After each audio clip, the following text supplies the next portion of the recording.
Want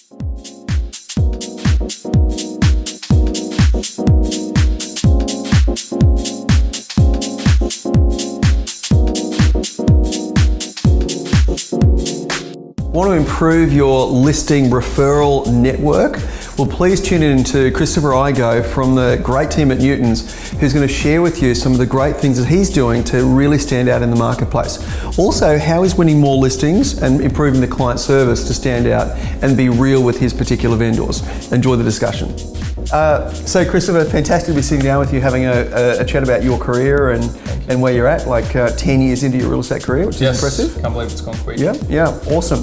And for 8 of those years, you've been with the team at Newtons. Yes. And have really started there in sort of like a junior agent mode, really, and then developed your skill set and to where you are now. Absolutely. Came in really thinking I knew real estate, but really didn't know real estate from where I was at before. So it's been a great journey, starting from where we're at and just learning, I guess, real estate the right way, having some good guidance from David and the team too, some older guys in there. So fantastic, fantastic. What would you say in that journey have been your, the biggest learnings or the key things that have really started to lock and load in the way you built your business? I think a lot of training, just making sure I'm ready for every situation, I guess. And the big thing for me, probably the breakout the last couple of years, was getting a full-time assistant, just to free me up for the things that I thought were important before and really not so important. So that's been great. Yeah. So it's the let go to grow kind of thing, and the recognition that if you reduce your noise in those areas, you can increase your focus in the other areas. Absolutely. I've got a very big eye for detail. It's very hard just trying to let go. I think the analogy was the monkey and the banana that you'd used after you'd come back from your trip. And that was a huge thing, just trying to not worry that it has to be perfect, just let it be done by someone who's qualified. Well, let's face it, you and I are perfect, so anyone else coming along should be perfect too. Exactly. So in terms of that journey, you're talking about training. One of the questions I find really interesting, how do you deal with, you've learned something and then here it is again, you're watching a video again, or you're going over something again along those lines. What's your attitude towards that? Because I think some people have an attitude like, oh, here we go again, I know that, and sort of tune out to it. What do you do with that? I think it's about looking at things at a different angle. From many of the years that we've been utilising your training as well, there's a lot of key things, the sort of nuts and bolts that will come up time and time again. But I guess looking at our business and making sure that we're doing them right, it can be very easy to shut off in training and go, yes, I know that, I'm doing that, very good. But it's not always about taking, I think, the 10 things that you say. It might be 2 or 3 that we are or aren't doing great that we can then sort of take forward and utilise a bit better. So really honing in on those particular key points. Definitely. I know a lot of people say when they hear something again, they're looking for the refinement. Whereas some people hear it again and they tune out and say, okay, I know that. Exactly. But they're missing the actual point of it. Definitely. Okay. There's always opportunity to find a little key in that.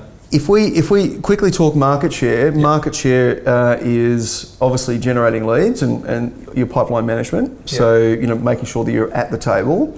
The second thing then is making sure when you're at the listing that you're the best choice for the client. Definitely. And then the third one is to have excellent sell through.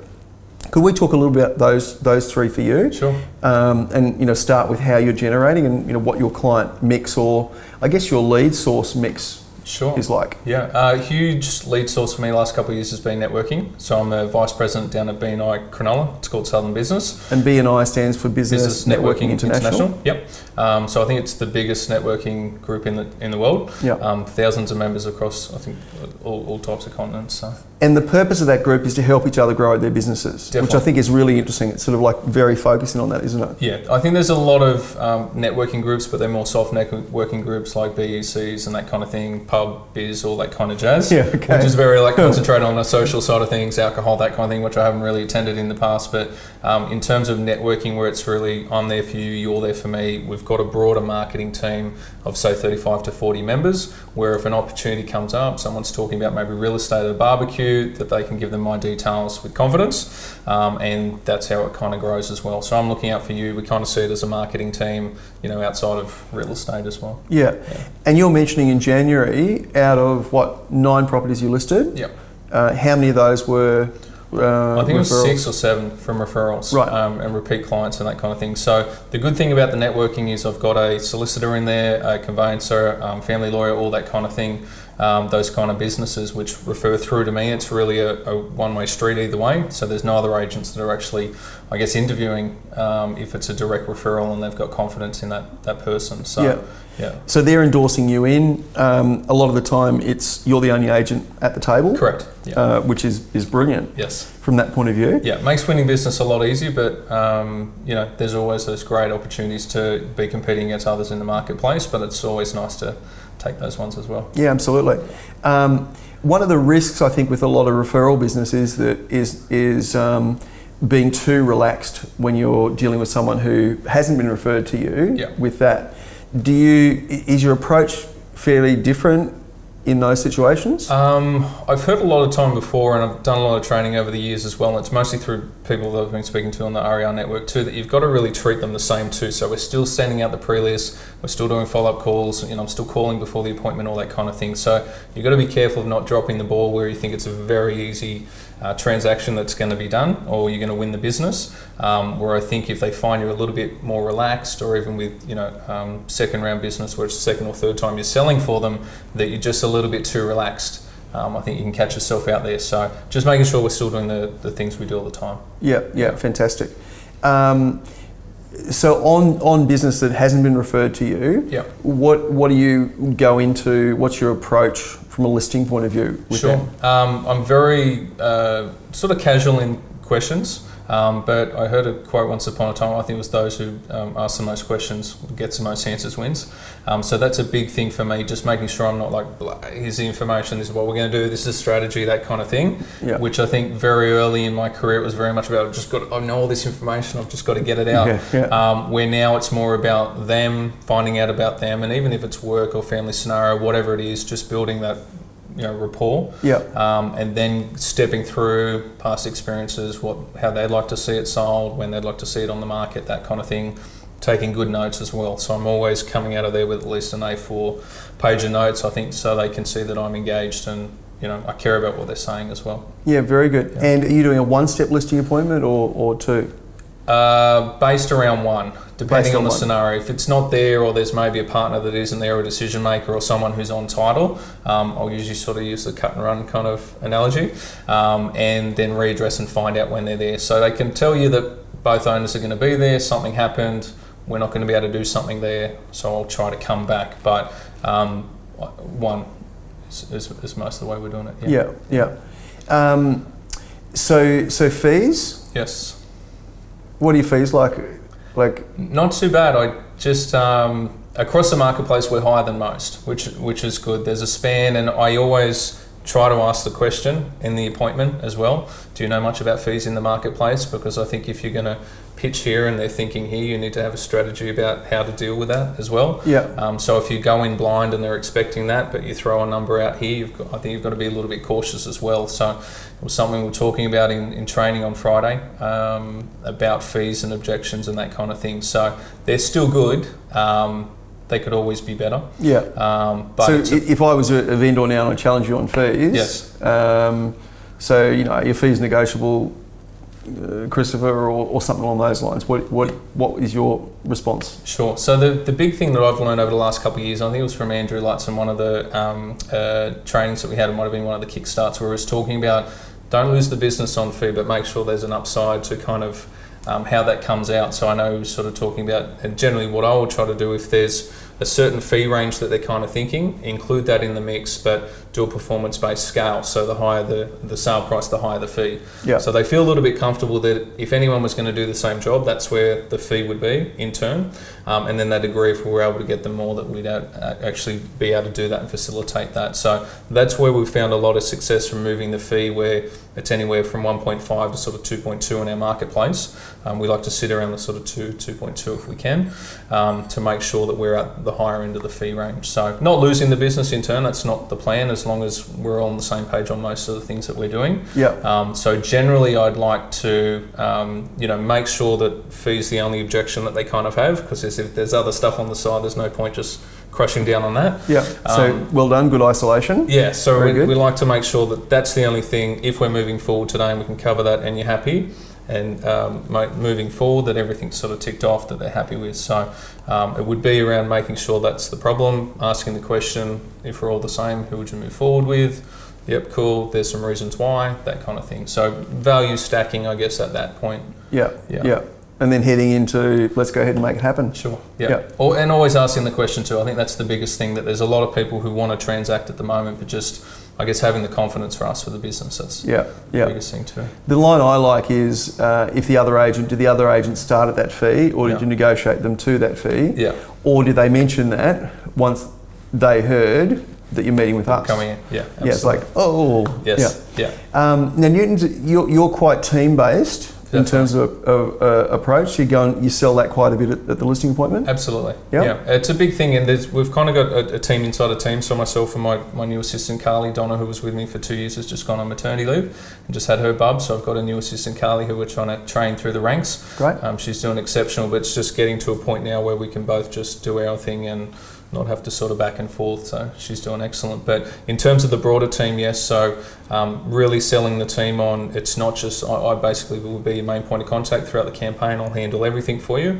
but the opportunity to expose the property through all of our agents through the office, more eyes on the ball kind of thing. So it's a big push. And I think one of the things that you're saying earlier is that it's not just talking it, you actually walk that, you actually do that. Whereas some agencies might say that, or some agents might say that, and then make it difficult for other agents to get through their property and yada yada yada. We've picked up a piece of business. It was a couple of years ago where another agent had it. They had 60 agents walk through the property, never saw anyone or heard from anyone again. We came in, they didn't get it sold, met the whole sales team, and an agent who wasn't the lister of the property sold it. So it was a good little story on how it actually works. Great case study, well and truly. Yeah, fantastic. So pipeline follow-up, because there's so many people that you meet in this business that aren't ready to go straight away. Sure. Have you got a good strategy there in terms of capitalising on the follow-up side of things? Yeah, so I think the big thing is for me now is actually cutting down the number of people that I'm talking to, but better conversations and better quality contacts where I know they're local, they've got something to sell, they're a changeover or whatever it may be. So we've got a few at the moment, about 3 or 4 signed up that are still yet to buy something. But in our market right now, there's a smaller percentage of homes for sale. So what we're finding, a lot of transactional movements, buy one, sell one, trade one, that kind of thing. So having those listings secured, I guess, asking for that business, or at least getting in the door so we know that what they've got to sell, gives you another opportunity to get in front of them, I guess impress, and then keep in contact too. So it's just that continued follow up. A lot of them are trying to find something. So naturally jumping on one of the major websites each morning and just see if there's something for them to maybe buy that's new, that's come up, and sending it through to them. And whether it's another agent that they're talking to, you could say, I assume they've rang you about it, but I just thought I'd call you on it. No, they haven't. Cool. Okay, awesome. So just a little cool. You can't say awesome they didn't call you, but no. That's internally. Awesome in my head. Yeah, so that can work quite well. Yeah, fantastic. So what's your strategy with those changeovers? Because I think it's great. I've spoken about this in terms of signing up changeovers before they've actually bought, subject to the sale of their property or subject to them buying a property. What's your dialogue? How do you find that? So you've had someone in pipeline that said, I'm going to sell when I buy. Where do you go to from there? I think it's very dependent on their changeover number two. If they're up trading or down trading, a different $50,000 or $100,000 here or there could make a huge difference. So it's just, would you mind if I popped over tomorrow just to have a look so I can see what you're coming from? It'll better help me find that next property as well, and we can have a chat about price, etc. A lot of people changing over on the process as well have maybe had some other agents in, so it's sort of getting around the fact that they may have had some opinions there as well, and at least getting in front of them. I think that's the big key. Once we can spend a little bit more time, keep that rapport building, but I think it's about having the confidence to get in the door, even though they say, I'm not going to sell it till I buy something. Great, but you should be prepared, and this is what you should know. That kind of thing. And then you're literally suggesting that why don't we get this part of the work done, which could speed up the the changeover? Definitely. Especially if they've got like an expectation that they might be buying with a 3-month settlement, but the perfect time only comes with an 8-week. We've now lost 4 weeks. So we can't just lay around, not have the contract for sale, photos, floor plan, all that kind of thing. So we like to make sure we know that we've got the business secured, because very quickly could someone go somewhere else if they get a deal somewhere and they think it's a good idea to be with that agent, keep it in-house. We hear a lot of the time. So it's about trying to, if we can, secure that business before they buy, and assisting them as well. If they're going out to buy, offer to bid for them at auction or give them some comparable sales. Last 2 weeks I've bid for 2 clients. Unfortunately, they missed out, but they won't be going to anyone else. That's the key thing, just building that like and trust. Well, you've got great like and trust coming through well and truly, and I totally get that you're building a reputation in your market as being, agent of choice. And the my agent kind of thing. Why don't you give my agent a call? Why don't you give my agent a call? Well and truly. Definitely. Christopher, it's been fantastic sitting down with you, having a chat about your career and some of the cool things that you're doing. Appreciate it. Any final comments that you'd like to share, either for someone who's starting in their career or someone who's wanting to go to the next step? Yeah, sure. I think it's all about product knowledge at the end of the day for me, and if you have a core area, work in it, stick with it. I see a lot of guys jump around and try to find a better area, and I've done it for sure in the past too, but I think just consistency on that as well. But know your market. A big thing for me in a listing presentation, if I'm going in with another younger agent or myself, I want to know how many properties on the market, how many sold in the last 30 days, 60 days, 90 days. Little information pieces that you can drop with an owner. Has anyone else spoken to you about that? So just asking those questions too, and blindly sort of crediting a few more karmic deposits, I guess, with the appraisal as well. So there's a lot of information you've spoken about before. It's sort of what they can access and what they know and what they don't know, and sort of playing more in that kind of field of what they don't know. I think just sort of setting yourself apart as the area specialist as well. Yeah, fantastic. Well, have a fantastic year. Thank you so much for sharing your insights for RER Network. Thanks, Mark. Thank you. Cheers. Whether you're running an independent agency or part of a franchise group, one of the things that we absolutely know is you need access to the best leadership strategies on the planet. So on the 11th and 12th of September on the Gold Coast, you have the opportunity to be involved in the business of real estate. 2 amazing days where we bring together leaders both within the industry and also external to the industry to share leadership strategies to actually allow you to go to the next level within your business. It's in its 4th year now, and there's no question about it. It is, for a lot of leaders, the standout leadership conference within the industry. I think the thing that's different about it is when we actually sit down and do the planning for the business of real estate, we firstly begin not by who can we get to the business of real estate to speak. We firstly start with what do leaders of the leading agencies across Australia and New Zealand need to hear and learn and uncover to really allow the businesses to go to the next level, to build amazing teams, to have people who want to play, stay and perform in such a way that they can stand out in the marketplace. From there, we look at, who in the business, who in the market are doing those particular things brilliantly well. And by bringing that together, we create an agenda and a level of speaker within the business of real estate that's never been seen before within real estate. It would be absolutely outstanding for you to be there, to network, to experience these amazing learnings. We'd love to work with you and help you go to the next level in your business performance.